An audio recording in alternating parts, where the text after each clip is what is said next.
Hello, can I help you? What's playing today? The Ghostly Serenade. Most excellent. Need a ticket, please. We'll be starting soon, just inside the tent there.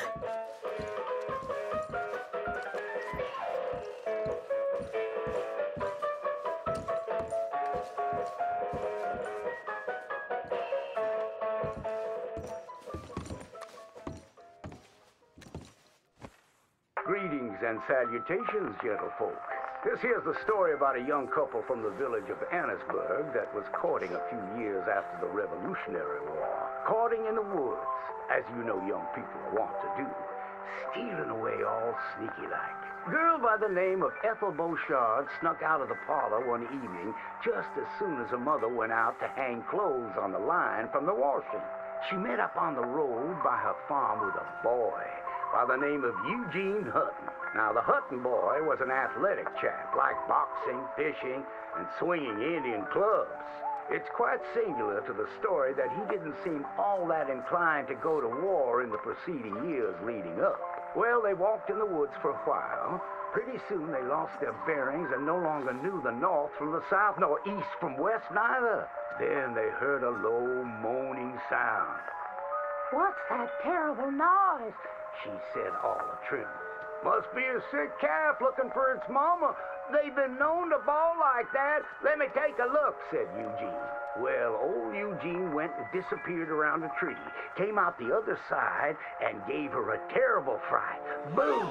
She let out a shriek, then went to chastising. "You should be ashamed of yourself, Eugene Hutton," she said. "Instead of giving a girl protection, you go carry on acting foolish and fresh like the Queen's prize jester."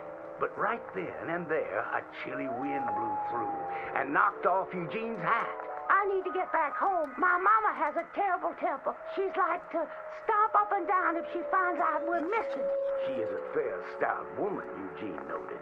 But just then, before this couple of miscreants could head home, they heard the sound of heavy wheels, groaning, and people marching.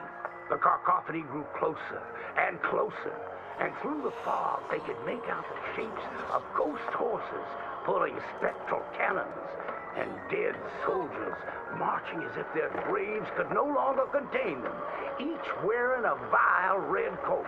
"You will pay for your moral transgressions," the dead soldier howled, and cut his head clean off. Miss Beauchard shrieked in horror as Eugene's head landed right in her hands, his eyes still darting about, attempting to discern what horror had transpired. Little Miss Ethel Beauchard ran as fast as she could, stumbling and getting caught on trees as she tore through the forests, terrified for her life, the dead soldiers marching after, hungry for blood. When she returned home, she told the people of the village that an army of the dead had taken Eugene within the confines of the fog. British soldiers who died protecting tyranny were rising from their graves as if to continue the fight for the demonic English. The townspeople erupted in fright and dismay until one daughter came forth and accused her of witchcraft. "She raised the dead to murder that boy for his pursuit of unwanted advances," he said. "So she too must perish." And that very night, they put her to the stake and burned her dead. Now let that be a lesson to you young ones not to go courting in the woods, in case the English lurk there still.